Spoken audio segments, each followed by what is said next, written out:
sure that brain dead patients have unique human DNA, but you're not sure that it's murder to pull the plug on brain dead patients, all that this means is that whatever your considerations for what murder is or is not, one of those considerations is not unique human DNA.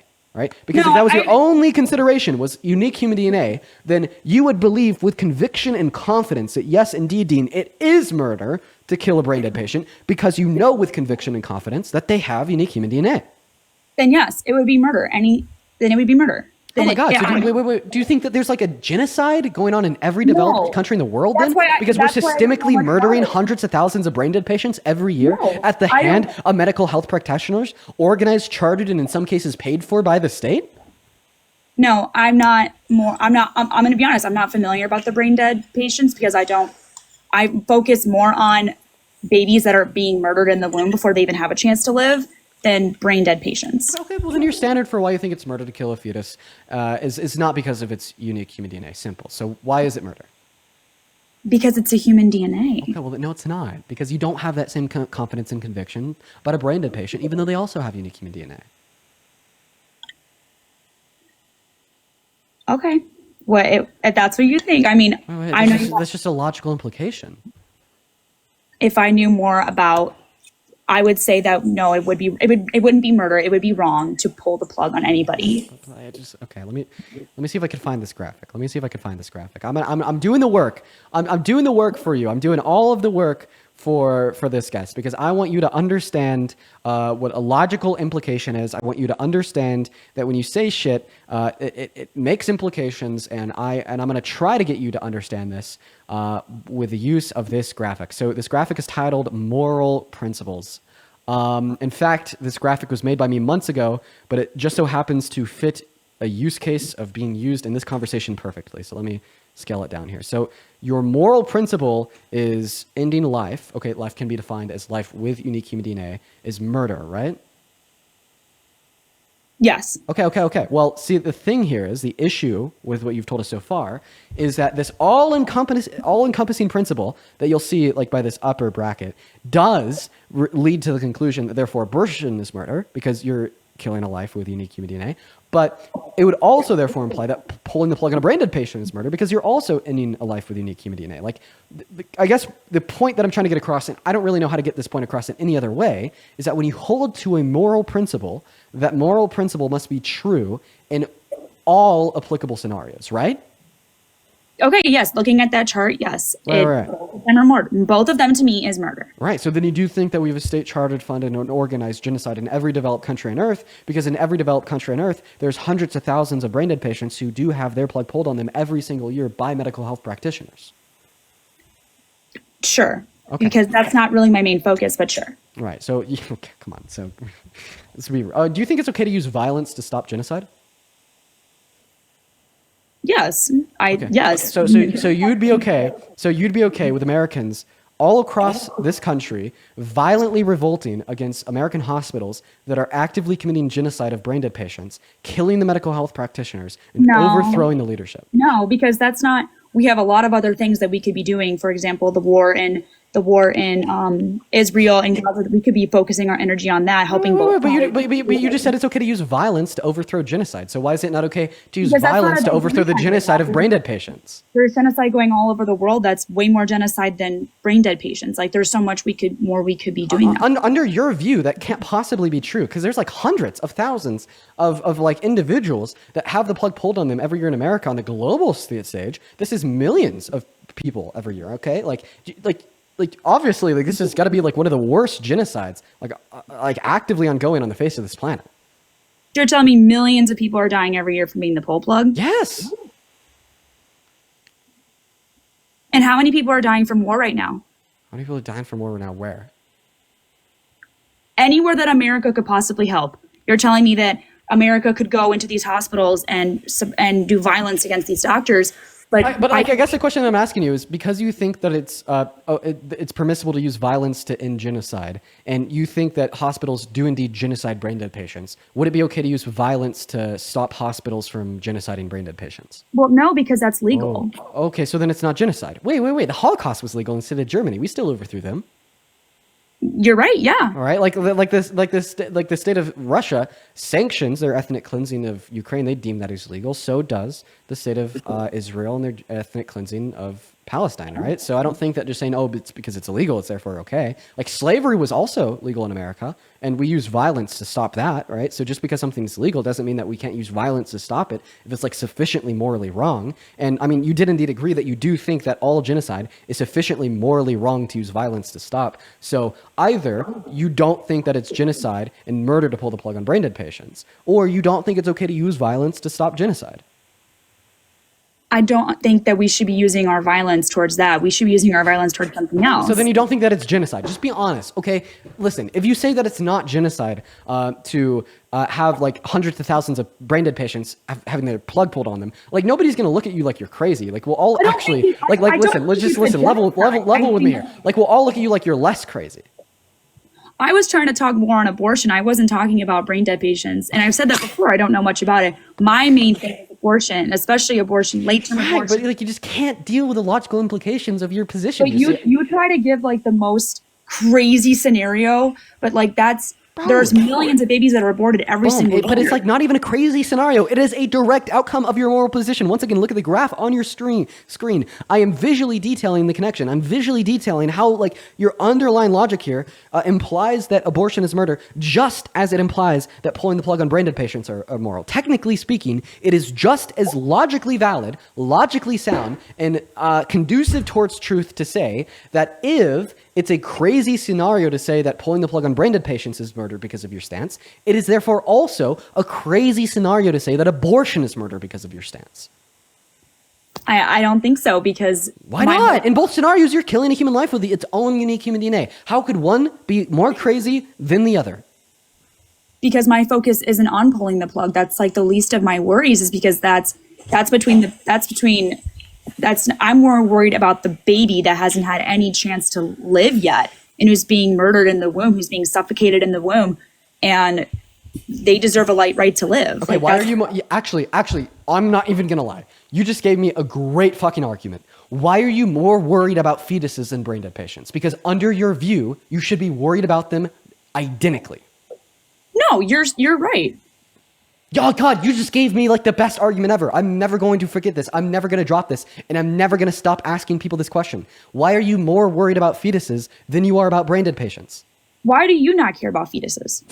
Okay, I gave you my stance earlier, and I'll give it to you again after you answer my question.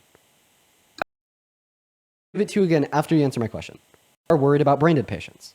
I'm not. They're both equal. They're both equally important to look at, but I'm not sitting here saying that pulling the plug is genocide, because every situation is different. If the person says, I want to be pulled at this time, I want to be pulled if I'm brain dead, who am I to tell them that they can't, whatever, just because they might not be religious, even though. She got raptured. I didn't kick her. She didn't even get banned either. She was in the middle of her sentence too. That means that there's two possible outcomes of what the hell just happened. She either like accidentally scrolled out of the live, or she like intentionally left midway through her sentence so it would not look like she was trying to leave. It was one of the two.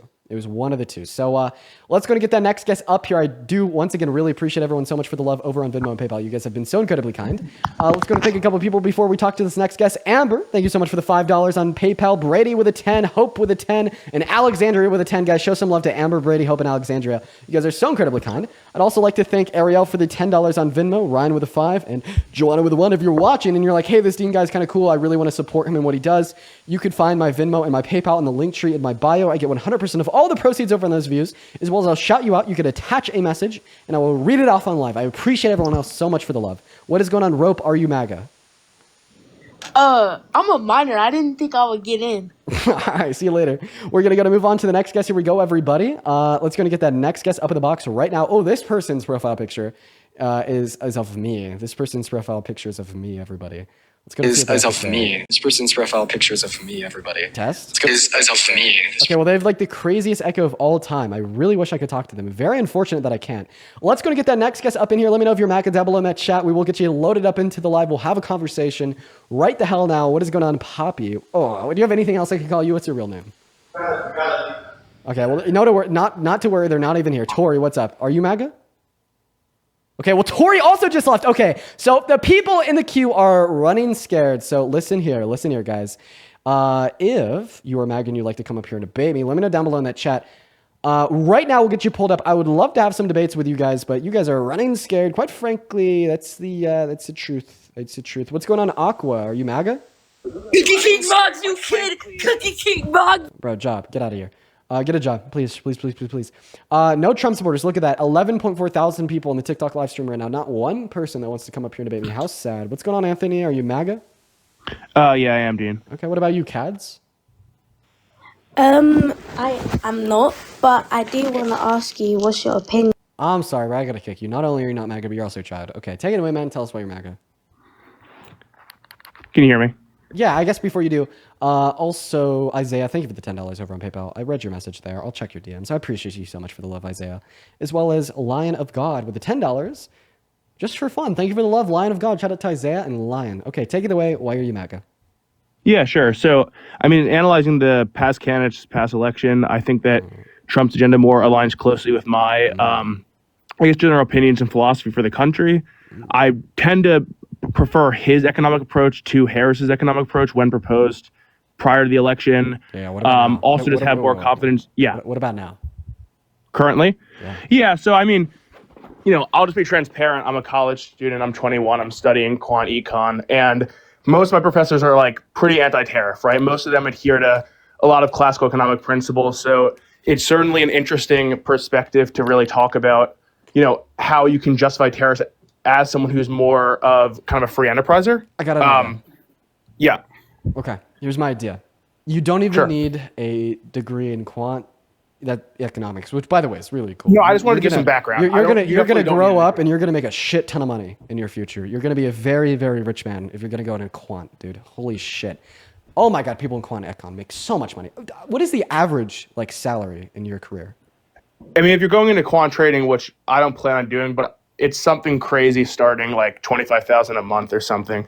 Yeah, good for you, bro. Good for you. But anyways, but no, regardless though. yeah. So anyways, let me just run my point here real quick. So I don't even think that you need a degree in quant econ in order to understand that Donald Trump's economic policy right now is bad for this reason. Okay, the Center on American I forgot the name. There it is. The Center on Budget and Policy Priorities tells us that his big beautiful bill in Congress right now is going to reduce the after-tax income for the bottom 80% of income earners in this country, and it's going to cost $3.8 trillion. I think that reducing your income and spending $4 trillion to do it is a very obviously poor economic proposal. no, sure, yeah. I mean, but looking at Harris proposed an unrealized gain tax, which I guess for those who don't know what that is, that's proposing taxing your gain on an investment that you're not selling yet, right? So like, let's say you buy a stock right now and you sell it, you're taxed on that, but prior to that, any growth on that investment isn't taxed. And that sort of concept really can shake up the market, and it's never been done before in the US. So she didn't. I don't blame you for thinking that she did, because so did I for a handful of months. But that was propaganda. She actually didn't. It was nowhere on her economic agenda. It was nowhere on her policies. It was nowhere listed on the issues section of her website. Now, Biden supported an unrealized gains tax. However, she did not in the economic policy she provided. Got it, understood. And I'll take that. I'm mistaken on that. Regardless, though, with the big beautiful bill analysis that you brought up, right? That's it's basically, and I think this is important to recognize, and if you're going to shoot me on this for this being a terrible argument, it really is just a prediction, right? And both sides are trying to, approach legislation with trying to, create economic growth, right? And continuing the corporate tax cuts that Trump initially put in place, while it maybe partially, has to do with trickle down from the Reagan era, that's an attempt to make the economy better, right? So the analysis saying that, and funny enough, earlier you were saying that it would actually increase taxes, but then you clarified that by saying it would just lower post-tax income. It's basically a certain center doing an analysis, with the theories they're attached to, right? It's not what actually is going to be carried out at the end of the day. You don't know that. In fact, I would say that we do not have a better idea of what will be carried out if the big beautiful bill were to be passed than what the Center on Budget and Policy Priorities has reported to us. Because at the end of the day, you and me right now are debating the efficacy of his proposed economic policy, yes? Yeah. Okay. And but won't because now. now Yes. just listen, because the big beautiful bill has not passed yet, we could only debate the efficacy off of projections, correct? Yes. Right. Now.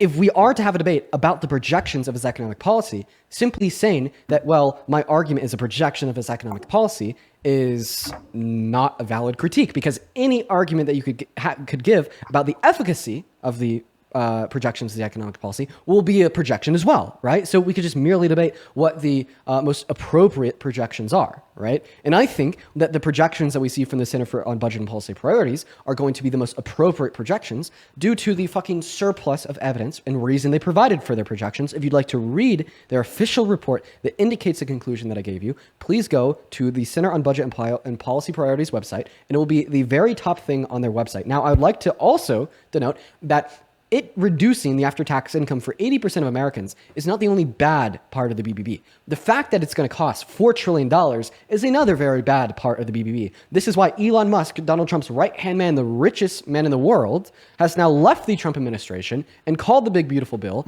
a disgusting abomination. And he has now been lobbying for all congressmen and women in the Senate to not let it pass, and has been telling every American, right or left-leaning, to call their representatives and tell them to vote against the BBB, right? So, I mean, this is a bipartisan push from everyone with a brain. Regardless if they're on the right or on the left, everyone with a brain is saying that the Big Beautiful Bill is terrible. So I think you actually have quite the mountain to climb in justifying that it will be good economic policy. Sure, yeah, and it's having a very hard time passing the Senate, even from GOP lawmakers, and I will completely acknowledge that at the end of the day. It's more so that, and it's not that I'm this big, beautiful bill proponent at the end of the day. It's that when analyzing two candidates, I thought that Trump would be better. For example, when he passed his initial round of corporate tax cuts, the economy was actually better post those tax cuts. Is there a direct correlation? No. Could you attribute some of it due to those tax cuts? Sure. How much GDP growth per year can we attribute to his original round of tax cuts in 2017? Sure. I don't know off the top of my head, unfortunately. I do. Two Harvard economists, one right-leaning, one left-leaning, did a study. You could find it on Google. It's titled The Macroeconomic Impacts of the 2017 Tax Reform Bill. It's 32 pages long. It's a beautiful study. They only attributed 0.04% growth in the American GDP per year to his first round of tax cuts. Now, that's around $40 to $60 billion. Typically, for every $1 billion that is generated in our GDP, our government, takes away $300 million from government revenue. So, in other words, it's only going to generate around what is that?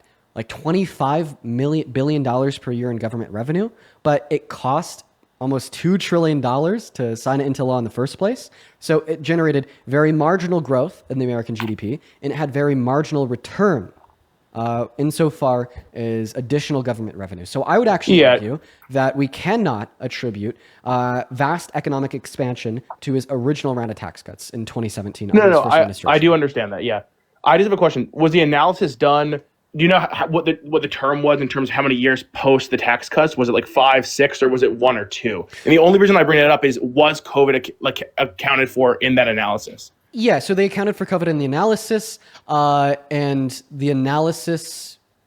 You stop me, man. I'd have to look at the research paper myself. No, you're good. You're good. Because the thing is, I'd have to look at the research paper both Biden myself and Trump so in Trump's first term and Biden's term, most of the economic, I guess, analysis for the second half of Trump's first term and the first half of Biden's term, a lot of it really had to do with COVID, how it was stunted, right? So I'll give, leeway to both presidents. But I will say, it's very hard to do analysis on, were certain policies effective given just the scale of the pandemic and how unusual it was. I will say, I will say, I'm willing to accept your claim, because all that your claim means is that you can't attribute vast economic expansion to the bill. Either we essentially have to remain agnostic on its overall impacts, which means we should ignore it in a conversation about his economic policy for the second administration.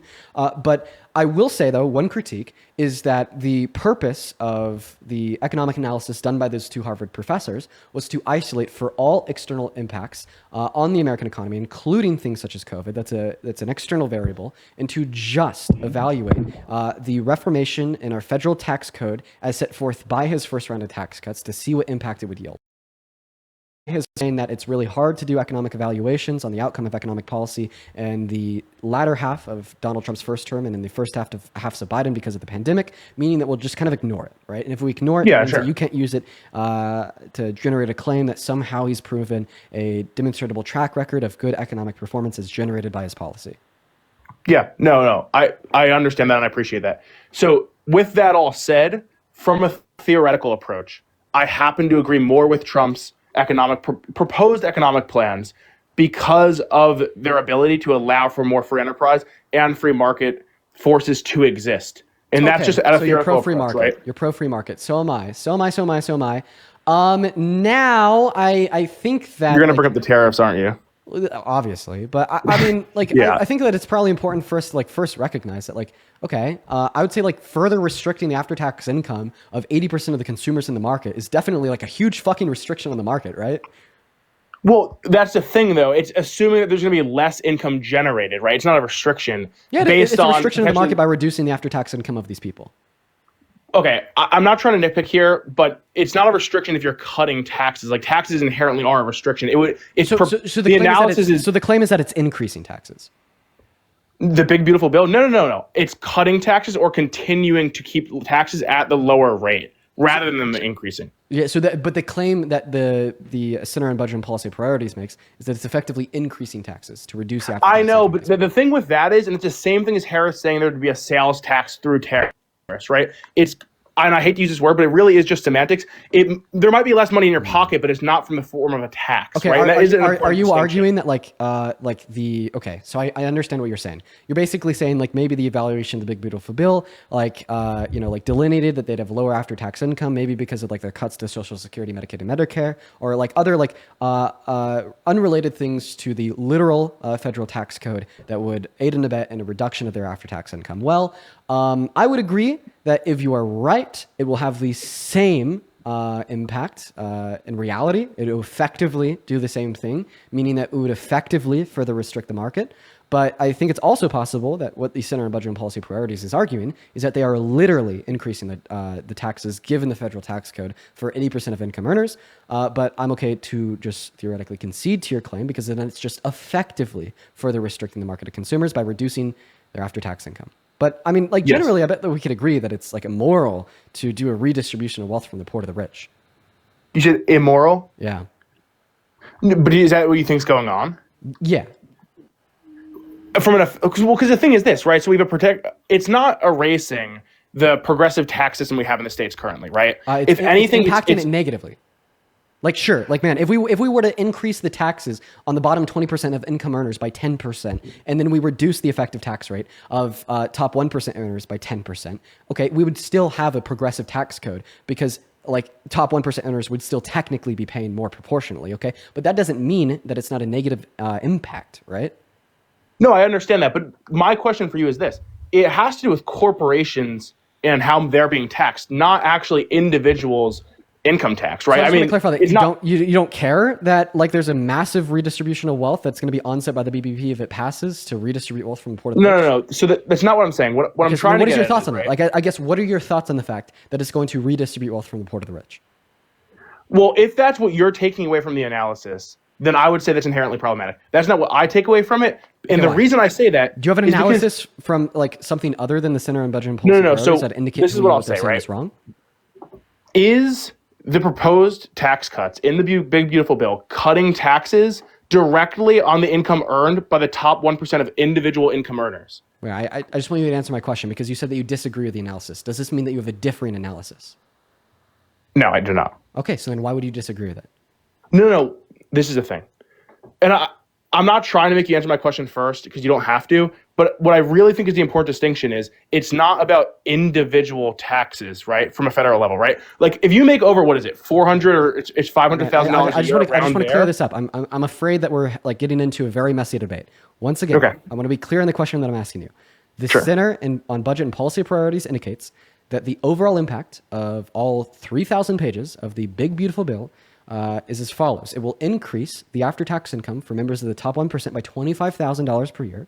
and it will increase on average the after-tax income of top 20% earners by $500 per year. Meanwhile, it would decrease the after-tax income for the bottom 80% of income earners, impacting the bottom 20% of income earners the most by reducing their after-tax income by $2,200 per year. Now, this is an effective wealth redistribution from the poor to the rich, all right? And I want your thoughts here. Is this good? Okay. Is this bad? Do you agree with what they're saying? Or do you disagree with what they're saying? No. I agree with what they're saying. I will admit there is no other better analysis out there. Do I support the current rendition of the big, beautiful bill? No. Do I still support Trump? Yes. Why? Right? Okay. Please don't think this is a straw man. I'm not trying to change the subject. I do think this is important to bring up. I support the Doge movement. I think worrying about government spending and the ballooning deficit is extremely important in the Trump administration with Elon to help initially. Why I think he's gone right now, I think it's a different discussion. I think it's for bad for antics, to be honest. But the bottom line is I do think that the Doge was a good initiative, is a good initiative, and worrying about the deficit is very important. And the big, beautiful bill actually conflicts with that belief right now. So I would not support the current big, beautiful bill proposal. Okay, I agree with you. I would also support an initiative to keep a closer eye on where government is spending money. I agree that a ballooning federal debt and deficit is a bad thing, and any initiative to reduce that can be a good thing if run properly, okay, right? So for the purpose of my next position, we are going to assume that Elon was running it properly, and every dollar cut by Elon was truly unnecessary. I'm going to grant that for the debate, even though I don't actually believe that to be true. So now that I've granted that for the debate, and we're assuming that every dollar cut by Elon was cut properly and it truly was wasteful, still yet, you should have supported Kamala Harris in the context of a ballooning debt and deficit, because although she didn't support a Doge initiative, all things considered, she would have added less debt at the end of the day, at the end of the year, at the end of financial quarters, compared to Donald Trump, okay? Because as you just agreed, Donald Trump undermines the efforts of Doge by spending significantly more than they're cutting, right? And even Elon Musk said this. Elon Musk has said that Donald Trump is undermining Doge. Yes, and fun fact, big, beautiful bill, $3.8 trillion in debt-related spending. Feel free to correct me if I'm wrong, but I don't think I am. That is almost twice as much as every dollar spent on non-COVID-related expenditure by Biden and Harris in the last fucking 4 years. And Donald Trump is spending almost twice as much with one bill in the first 150 days in office. And if we look at his first administration and compare it to Biden and Harris's term, he spent $8.6 trillion and they spent $4.6 trillion. If you account for COVID, he spent $4.8 trillion and they spent $2.2 trillion. So if your main issue was a was an exploding debt and deficit, then your pick would have been Kamala Harris, as she would have been viewed as the lesser of two evils within this respect. Now, this is the thing, though. The actual bill has projections for tariff revenue, right? Now, whether or not you agree with those projections, that's what it's based off of, right? And at the end of the day, Donald Trump, in his second term, right, in his campaign for his second term, really ran on a campaign that was centered around tariff revenue. Okay, well, tariff revenue wouldn't be debt. It would not be debt. Yeah, so I'm saying why are we talking about it? Because I thought that we're having a conversation about who's better for the debt. No, I know. I'm saying is if you're increasing tariff revenue and you're increasing debt, then at the end of the day, it's net, and the spending they're increasing, they deem as necessary to continue tax cuts to allow the economy to grow greater. Now, with the analysis you brought up earlier, they projected it wouldn't with the current rendition of the bill, but I would assume by the time it gets through the Senate, if it even does, probably it wouldn't include that. Wait, I have a question. Does Donald Trump support the bill as it is in its current rendition? Currently in his rendition, I believe he supports it. Okay, yes. so then you also can see that Donald Trump supports reckless, wasteful expenditure that Kamala Harris didn't. Well, it's not reckless and wasteful in his interpretation because of the tariff revenue. I mean, that is true. Wait. Does a big, beautiful bill include tariffs? It has projected tariff revenue, and it's in line with what his administration is doing currently. Right? Wait. There's projected tariff revenue in the big, beautiful bill? Wait. It acknowledges it. It acknowledges it. Yes. Okay, what does that mean? What I mean is the bill does propose currently that it's going to increase spending in certain areas because it's increased deficit spending. Is it going to spend any money on like implementing tariffs or anything? What it does say is that with the tariffs that the Trump administration has imposed and proposes to further impose, that revenue would essentially pay for the increase in spending. The revenue would pay for the deficit would be net. Okay. Oh yeah. What is the projected income from tariffs in the next 4 years? How about the next 10 years? I know. I don't have it off the top of my head. You'd have to. No, look it up you in got to the be able bill. because you got a huge fucking burden here. You got a huge burden because if No, he's I willing to sign understand. $3.8 trillion of debt-related spending, and with one bill in his first 150 days in office, in his last 4 years, he had $8.6 trillion of debt-related spending. Holy shit! Those tariffs would have to generate like $10 trillion in revenue over the course of the next 10 years. Not to mention, inevitably, it's the American consumer that pays that tariff, meaning that A, I think it's outlandish to assume that his tariffs would be able to pay for his spending, and B, even if they do, that just means that the average American is going to be paying a higher effective tax rate. And I think that an administration with spending that is acknowledged and paid for by an increase in the corporate tax rate is going to be better than an administration with spending that is not acknowledged and paid for by the average everyday American, right? But I think the next step is you demonstrating that your claim is true by informing me and everybody else watching what the expected and projected tariff revenue will be in the next 10 years from the tariffs implemented by the Trump administration. Yeah, listen, if you want me to hop off and look it up and hop back on, I'm happy to do that. I mean, at the end of the day, I'll admit, I don't have the numbers off the top of my head. I do know that in what I was reading about the beautiful bill is that they did list the projections and they justify the increase in spending through those projections. I don't have the exact numbers off the top of my head. So that's kind of, that's where I stand there. I'm happy to go to a different aspect of Trump's agenda or keep talking about economic issues, or you can move on to another guest, but that's kind of where we're at right now. Bro, listen, I appreciate you for the good conversation. I don't get many of these. Let's see. So, I don't know. You want to talk about education reform? Education reform. Do you support? Well, I mean, like I'm I'm a guessing huge that like the proponent of education school choice. So, school choice. I mean, I don't know if it's like a super big deal related to the Trump administration. Do you mind if I ask you a question? Sure. Okay. Let's see here. So I think that America is in a constitutional crisis because Donald Trump has no respect for the American Constitution. What are your thoughts?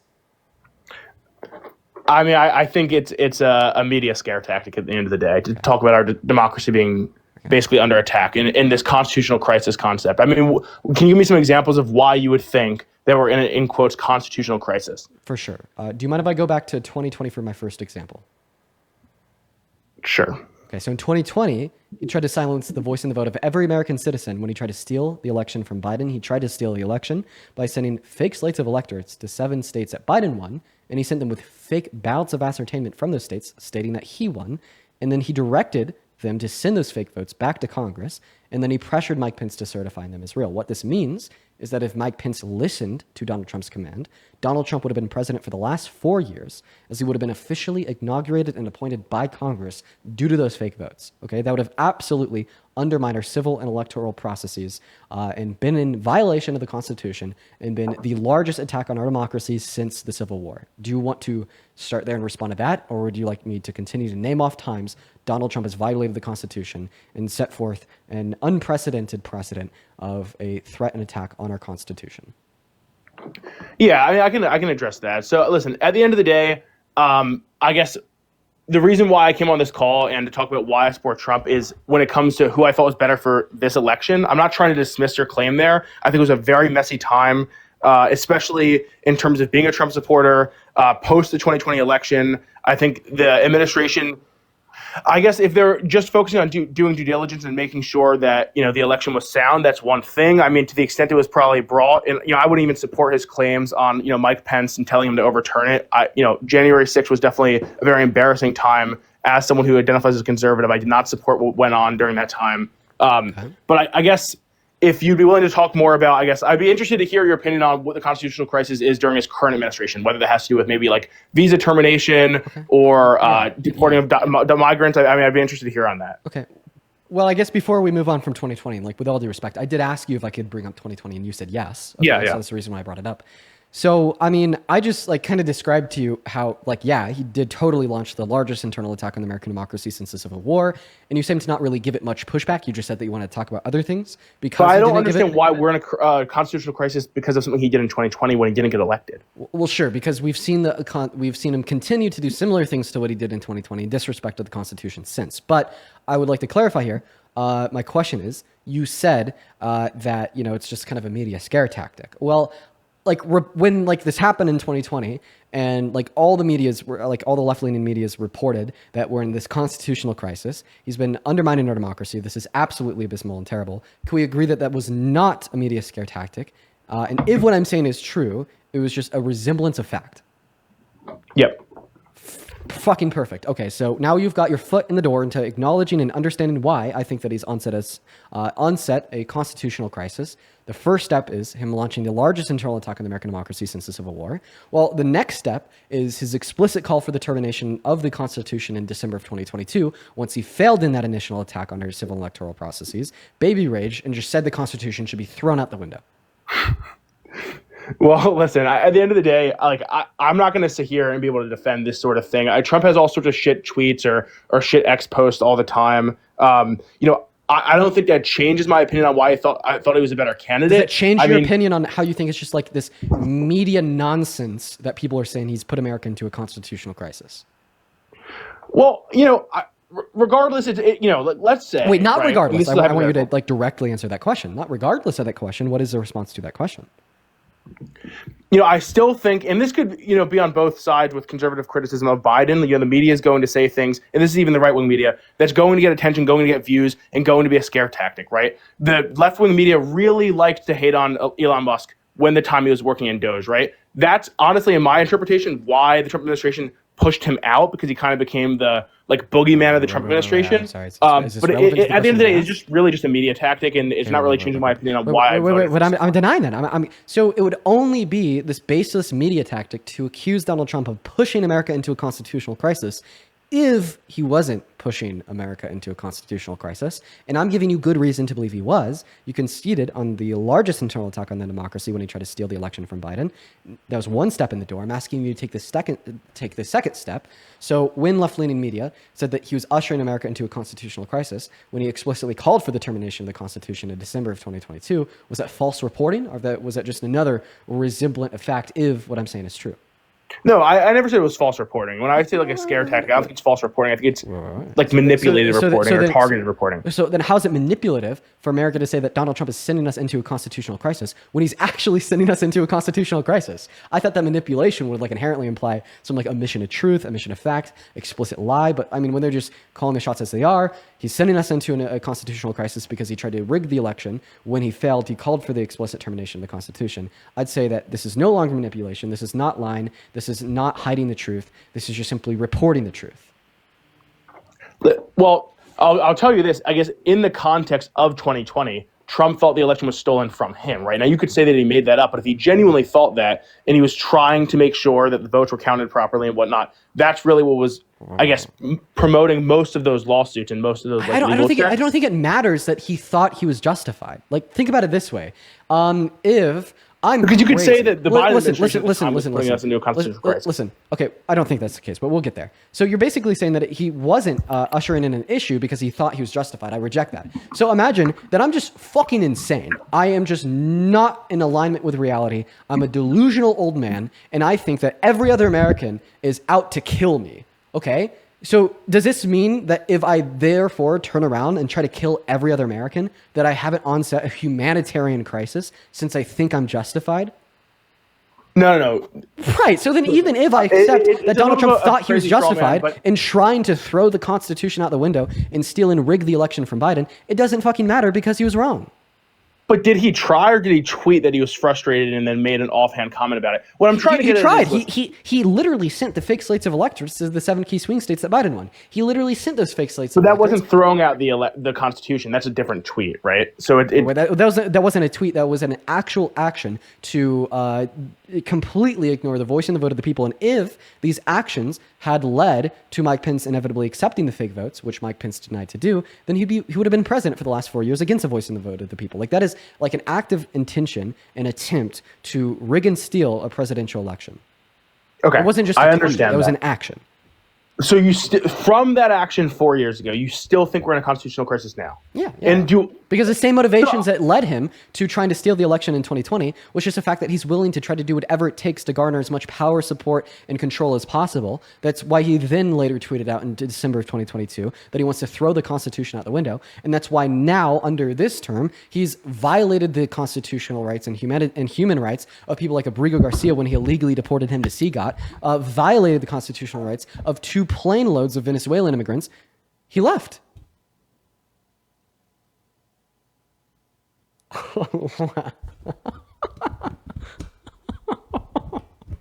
No, wow. That guy was like decent too. Oh man, I'm sad. That was my first challenge of the day. Oh man, I'm sad, bro. That was like my very first challenge of the day. Dude was like kind of intelligent. And he ran away. Unfortunate. All right.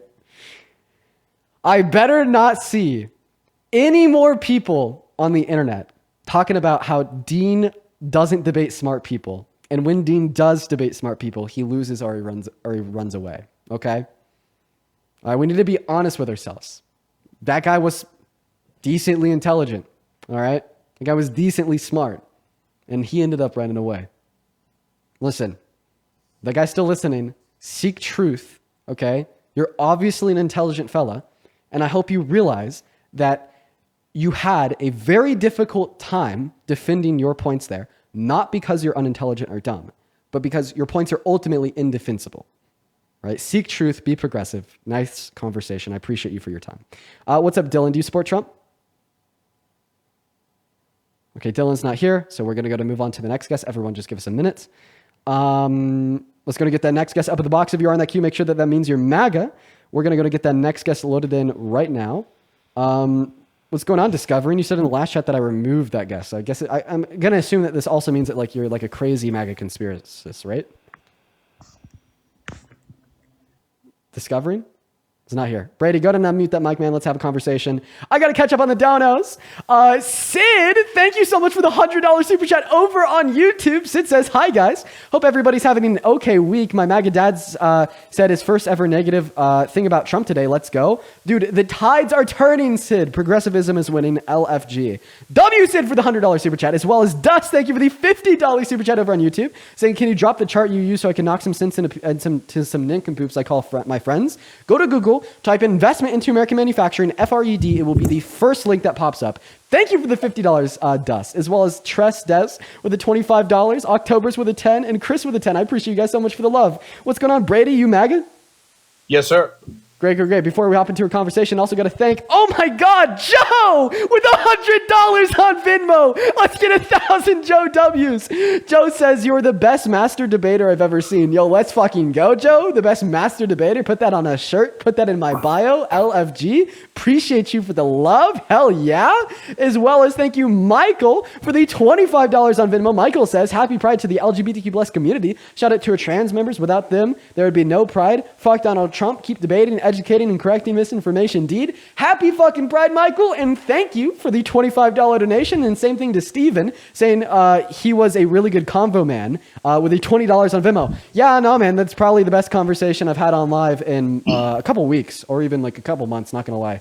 Dude was significantly more intelligent than most people we have up here. I appreciate you for the $20, Steven. Brady, take it away. Tell us why you support Trump. So I support Trump for many reasons, economic reasons, the way he handled with Roe v. Wade, and many other reasons. The main reason that I requested to join was I was listening to the conversation with you, and I believe her name was Hope, talking about the correlation to people's feelings about pulling the plug on brain dead people and people being aborted. Right. Yo, big facts. Yo, real quick, let's show that graph. Hell yeah. If your moral principles that ending life is murder, if your moral principle is that killing a human is murder, guess what? That would imply that abortion is murder, but so is pulling the plug on a brain dead patient. Yeah, that is a fact. Go ahead. Yep. So I would say that my reason for being against abortion is totally different than what her reason is. It has nothing to do with religion or I guess it is somewhat a moral standpoint, but it's different. So my problem with abortion is that this is a fetus with an unborn life, or that has not been born, has had no chance to live its life, and a chance at life is better than no life. Now, of course, the brain dead person is another living person with its own unique DNA. My difference here is number one, you used a statistic that was false. You said that there was millions of people dying every day because they were every year because they were brain dead. Like on the global stage, like millions of brain dead patients get their plug pulled on like the global stage. Yes. Well, America is one of the most medically advanced countries in the globe, and we only have 15 to 20,000 people die due to being brain dead every year. Yeah. How many of those? Yeah, so if there's like, okay, we like have 300 million people here too, like 20K people that have their plug pulled. I mean, I feel like this is just my feelings talking. If you did an evaluation of like every country on Earth, because we only have 20K here, it could fall below a million. That was just a total guess of mine. Yeah. So my thing is that why is the Wait. You haven't thought given. of- Wait. Stop. You haven't given us your stance on abortion yet. yeah? So I'm against abortion. why? In almost all respectives. Oh, even rape?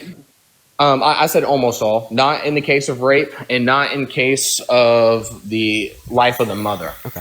If it's the same, Why are you against all the other abortions?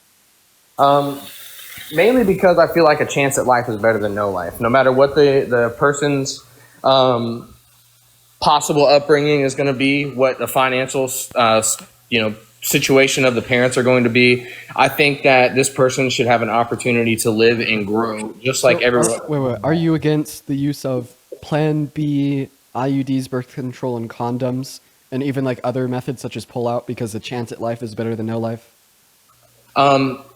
No, that's different. Life starts at fertilization. Life doesn't start when I ejaculate. Wait. So then a fetus wouldn't have a chance at life because it'd already be alive.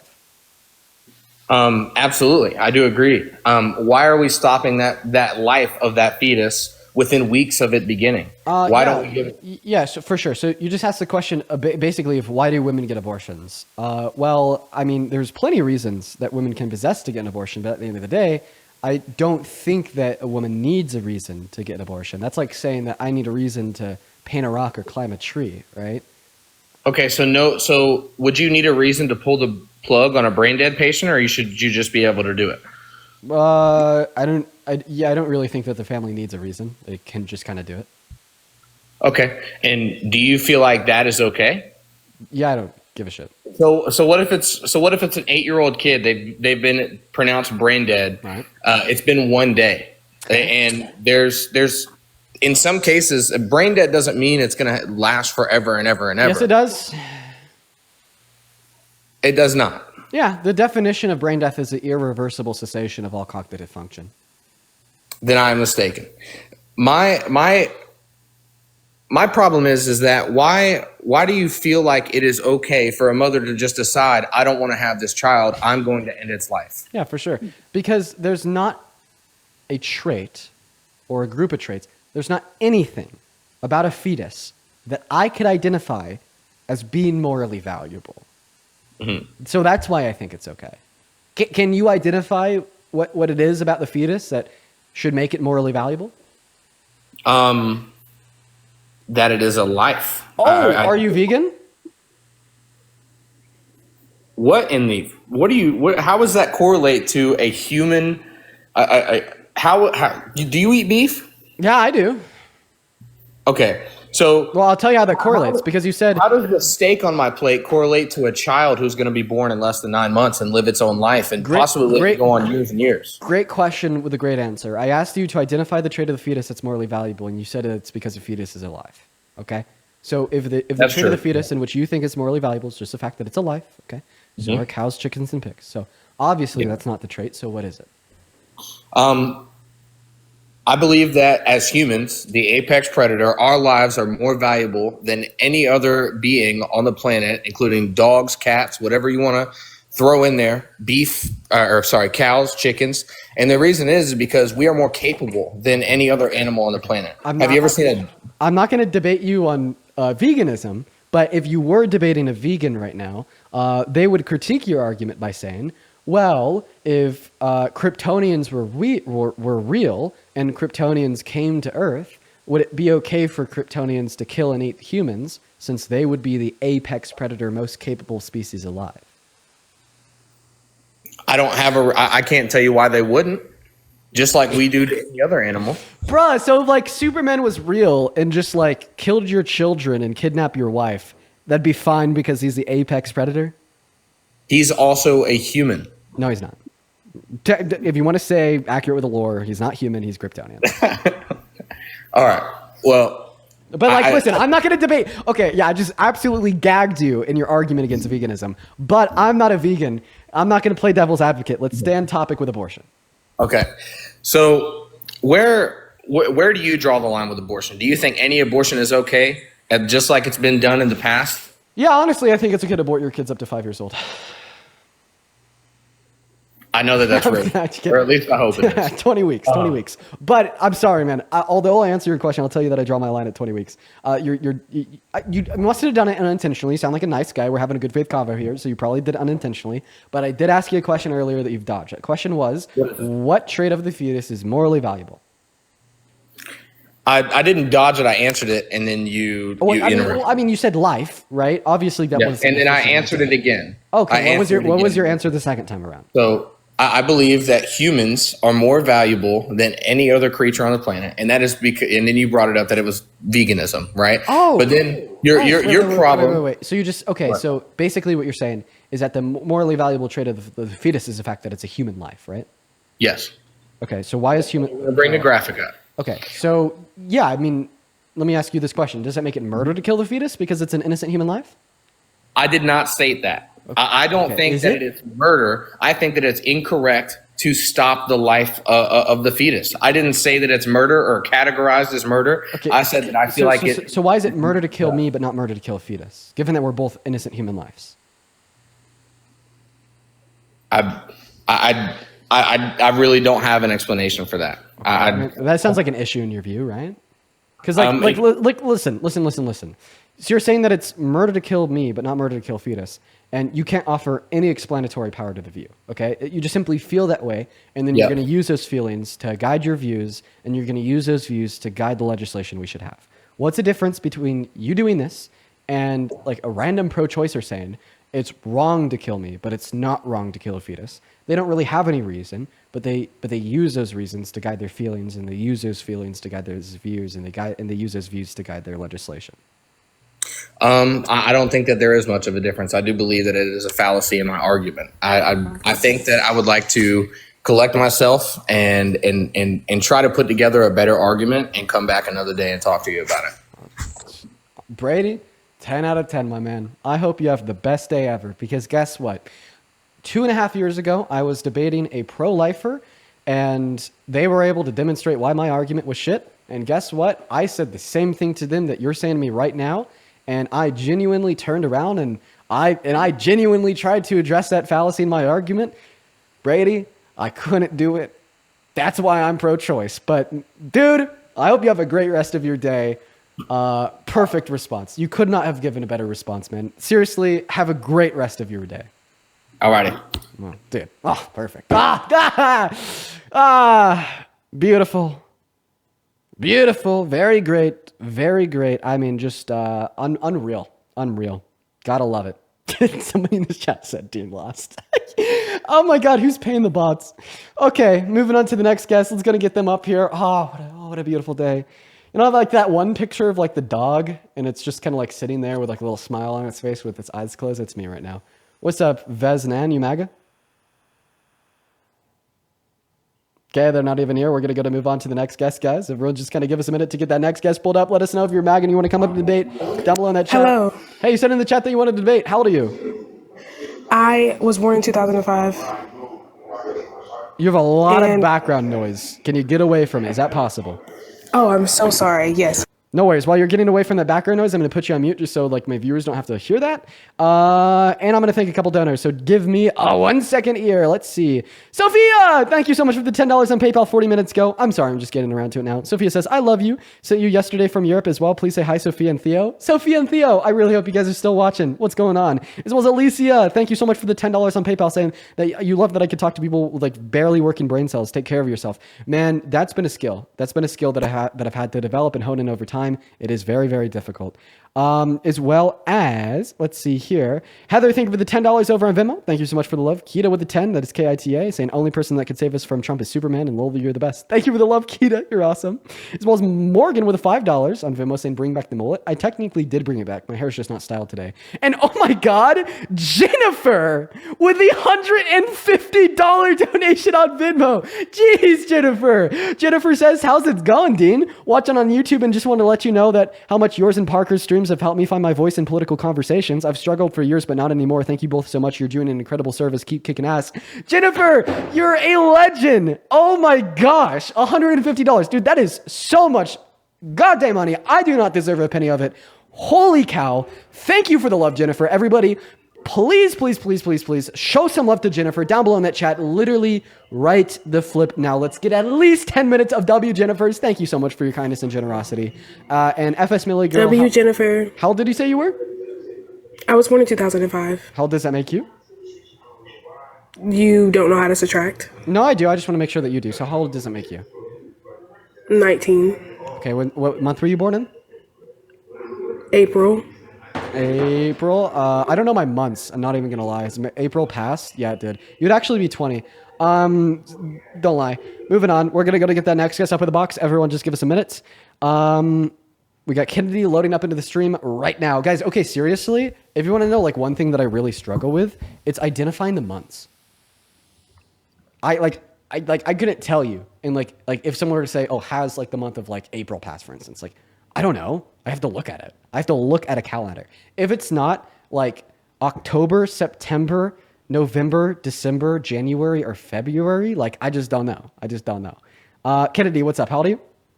I am 20. I was born in 2004. Very nice. You're the same age as me. Okay, it says MAGA in your bio. Kennedy, lock in. Kennedy, lock in. Come on. Okay, what is this? Why are you MAGA? I'm so embarrassed. Well, I grew up in a very MAGA household. Mm-hmm. That's not a sufficient response because so did I. Okay, well, I'm getting to it. Oh, sorry, Kennedy. Well, I just think that it's best if a woman, I just like traditional things. I'm very much a traditionalist. And I just think that it's right for a woman to cook and clean for her husband. That's how I grew up. That's how I grew up. That's how I'm going to be. And I just think that that is what Trump stands for. And that's why I voted for him. You know, it's like, I'm going to debate you because you're wrong.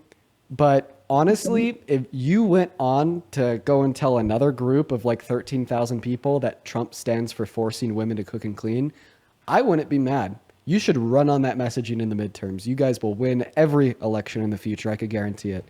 But I'm going to debate you because this is a debate live. Hear me out. Do you agree with Charlie Kirk, Ben Shapiro, and Trump that DEI is a terrible, terrible thing? Yes, I do. So their reasoning for the idea that DEI is bad is because it replaces a merit-based society where we're hiring people to work a job or telling people what they should do off of their qualifications and abilities with a society that rather determines what people should do off of things such as their race. Do you agree with that line of reasoning? Yes, sure. Okay. Well, you just told us that men should work and women should stay at the home and cook and clean. You are replacing a merit-based society, which determines what individuals should do based upon their qualifications and abilities, with a society that tells individuals what they should do based upon gender. So the only people in this country that truly represent this misconception of DEI, that it replaces a merit-based society with a society that rather determines what individuals should do based upon something such as race and gender, are people such as you that uphold this traditionalist perspective. Well, I just think that just like how it's been in the past, I don't think that women have that many qualities to share with the world. Am I being rage baited? No, that's what I believe. Okay, so women have a higher IQ on average than men. Women have a higher EQ on average than men. Women outperform men in school on all levels. They get more degrees. Not to mention, women also outperform men in STEM-related fields. There's a study done by the American Medical Association on 1.4 million patients on 6 continents in the last 10 years that demonstrated that if you're operated on by a woman compared to a man, you're less likely to die, as well as you're less likely to experience postoperative negative outcomes. Women are also more likely to critically think and engaged in lines of reasonings based upon logic, not emotion. This is why men are significantly more likely to commit all crimes, significantly more likely to commit violent crime, significantly more likely to self-unalive, significantly more likely to drunk drive, significantly more likely to gamble, and significantly more likely to recklessly drive. Right? Are you not a man? I am a man. Right? Okay. So why are you... So in other words, I just basically kind of refuted, debunked, and like cast that garbage, terrible argument right out the window. Do you want to respond to what I said about how you made the claim that women don't have too many things to provide to this world? First of all, women provide everybody the world they perceive. If they didn't have a woman carry them in their uterus for 9 months, they wouldn't be here. So STFU. And second of all, I did indeed just list off to you around 20 to 30 reasons why women actually outperform men in various contexts. If you've seen a man cooking versus a woman cooking, the woman is much better, but you've seen how men have run America, and it's just a lot better. Okay, how do we know that a woman would be worse at running America if we've never had a woman president? I don't think we ever should. Okay, well, you're not answering my question because you said that men have obviously demonstrated themselves to be better at running America than women. Well, how do you know that given that we've never had a woman president? And then the first time, well, I mean, I guess technically the second time, but in my recent history, last, I don't know, year, all right, we had an opportunity to have a woman run this country. And quite frankly, Kennedy, I got to be blunt with you. If she won the election, everyone would be doing significantly Hold on. I'm rage baiting you. I actually really like what you do. And Get the fuck off the live. Get the hell off the live. You know what? Don't rage bait me. That's not kind. But what I will say is that there is a lot of people out there that do genuinely think like her rage bait. You know, everything that she just said is truly a belief that is represented by a lot of people, right? That is truly a belief that is represented by a lot of people. So I'm not even mad. I obviously don't do it again, but I'm happy that I got to explain why those views are false. Now, we're going to move on to the next guest, RYEN Ren. Thank you for the $5 on Venmo, saying hi from Gray and Live. Shout out Gray. Thank you for the $5. As well as Heidi. Thank you so much for the $20 over on PayPal. Now, Heidi didn't leave a message, but just know that I really appreciate that, Heidi. Let's get 200 Heidi W's down below. Now, if you're watching and you're like, hey, this Dean guy's pretty cool and you want to support me, keep the studio running for 4 hours a day, you can find my Venmo, my PayPal, and the link tree in my bio on TikTok, as well as they're in the pinned message of the YouTube stream. I get 100% of the proceeds on this platform, so you get a notification at the top of my phone screen, and I can give you a shout out and show you love. Now, welcome in, Ethan. How old are you? 20. 20. Phenomenal. Did you vote for Trump? Yeah. Okay, and do you still support him today? Yeah, I just wanted to say that. Oh, My British. vape What time is it? Blue Raz, and what is yours? I don't have a vape. It's lavender and caramel. Moving on to the next guest. Honestly, like, I'm not even going to lie. It looks like the guest requests are kind of depleting a little bit. It's funny. So we have 11,000 people in here. There's 50 people in the guest request. And you could probably assume that a good portion of them are trolls. Okay, before either you, Colton, or Bane talk, both of you guys have, like, footballs and crosses in your names. I'm going to assume that both of you guys are, like, 14? No. Nah, but Cookie King mugs. Okay. So one sounded like a 14-year-old. The other sounded like an incel. What's going on, Chris? Are you MAGA? Okay, Chris isn't even here. How about this, you guys? Because it is so difficult for us to get people on this live. Go ahead and drop a MAGA down below in that chat accompanied by your age. We will get you up here to debate. We are just looking for genuine Trump supporters to come up here and give it your best shot. What is going on, Noah? Are you MAGA? Okay, Noah's not even loaded in yet. I'm talking into a pit of nothingness.